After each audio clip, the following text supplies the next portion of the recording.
I'd say, what's that communication like at halftime? Because, that wasn't the greatest first half in the world, but you guys come out and you get Dylan on that opening series. Just what was halftime like? And talk about that big play you had to get right back in it. Yeah, halftime the speech was just go out there and keep fighting. We made some adjustments. It was more we just got to play harder, and so that's what we did in the second half, and got the job done. Tayven, Scott talked a little bit about how Oklahoma State's defense did some different things kind of up front defensively to kind of maybe stop some of the run and kind of make things a little bit difficult. What did you see from their defense that really maybe was a challenge? Yeah, they changed their front halfway through the season. They changed their whole defense halfway through the season. So we got a couple games of what they were showing, and they just put 9 guys in the box and was stopping the run, and we had to go out. We had to go make plays outside, and I feel like we did. But still got a lot to improve on for next week. So shout out to Oklahoma State. They played really well. They have a great team.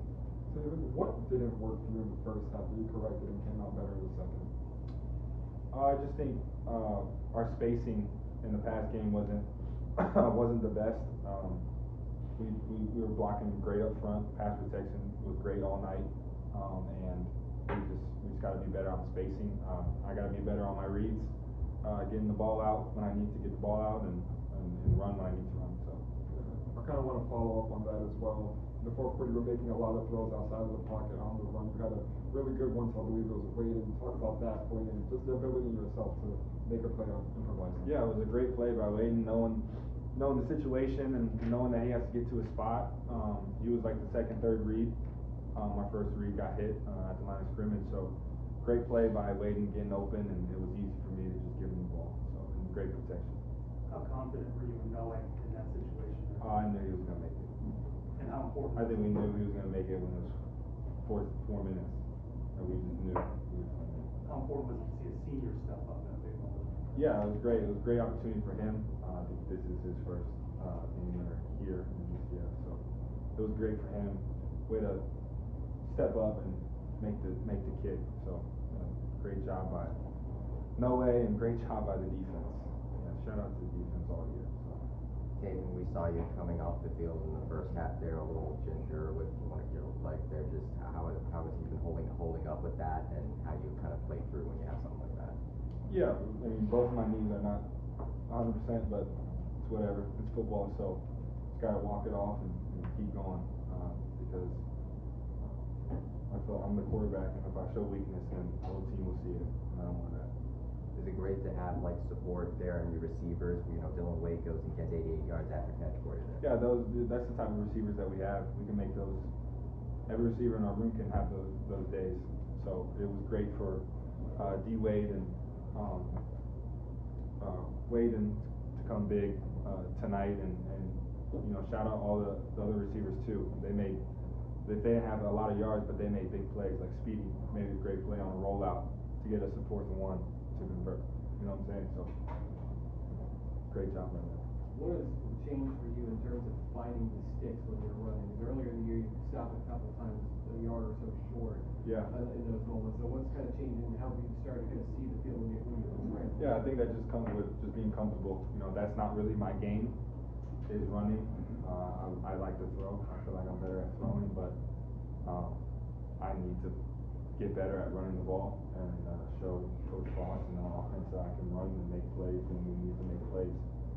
So I feel like I still have work to do in that area, but it was good to see that today.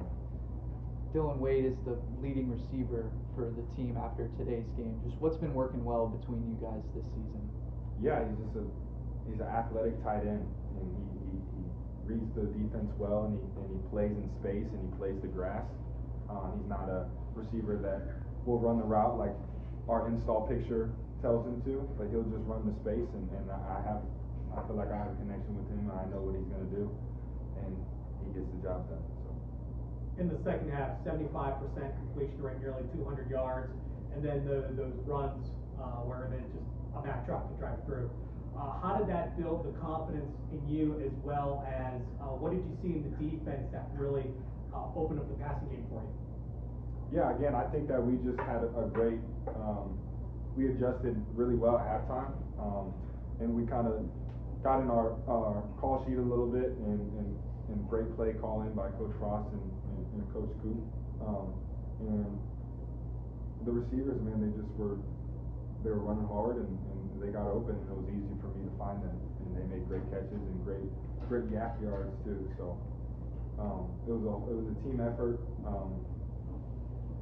My bad. Shout out to defense, man. They've been holding us down all year, and we're just scratching the surface. So. In an earlier answer, you said that running really isn't the biggest part of your game. Tonight, you were more willing to run. It seemed. Is this game really important because senior night? It's last game of bounce house. Yeah, every game is important to me. I don't care about the stats. I just want to win. And I got to get more tough running the ball. So no matter what hurts, I just got to be more tough. A lot falls on the quarterback, win or lose, goes with the territory, but you've had some close games this year that you guys have dropped, a couple of heartbreakers here at home. To finally lead a drive and get a game-winning field goal and win a close game, how much comes off? Yeah, it's a great feeling, but for the, that's what you sign up for when you play quarterback. Win or lose, it's always going to be your fault, and that's okay, and that's what we prepare for. But it was a great win, great team win. As long as that scoreboard says +1 for us, that's all that matters. So it was a great win, great win for the seniors on senior night. I'm so happy for them, and we just got to keep attacking and keep stacking these wins up. And next week is going to be tough, but we got to go out there and execute. You were obviously able to extend plays and make plays with your legs a couple times. There was a couple times you nearly avoided a sack and had to get rid of it. How do you kind of balance trying to be a playmaker and not put your team out? I think that just comes with being out there, getting comfortable, knowing when to throw it away, knowing when to run. That just comes with playing, and I think the more I play, the more comfortable I get. Because this is the first year I've played decent amount of football, so I just gotta keep stacking days. With this win, you keep the team's bowl eligibility alive. Just what would it mean for you to be able to get to a bowl game this season? It would mean a lot. It would mean a lot for these seniors. It would mean a lot for these coaches, their families. Like, a lot of people don't understand. Like, a lot is on the line. Winning and losing in college football. So as long as we just focus on winning, that it'll take care of itself. So that's all I got to say about that. Tayven, you mentioned just a little bit ago your knees kind of banged up. Your shoulder was banged up earlier in the year. What's this season been like for you physically? I mean, have you been healthy every week, or has it been kind of one of those weeks where you just kind of go drive through the pain? Yeah, I think if someone asked me that question, I would say I'm blessed. I'm blessed to be out here and to be out here and play quarterback. No matter what the injuries are, I'm just blessed to be out here and to play for this team and this program. Of all the people that have been here, I'm just blessed, and all the glory goes to God, because without Him we wouldn't be in this situation. We wouldn't have the faith that we have as a team, no matter how our season's going. So all glory to Him, and I'm just blessed to be here. Even following up on that, obviously it wasn't the first half that you had won. And so what goes through your mind mentally at halftime to try to reset? How much does that affect you in the first half? The picks. Yeah. I hate throwing picks, but it's a part of the game. Everyone throws picks. Go watch football on TV. But I gotta fix those areas too, because that hurt us. So just gotta learn from them.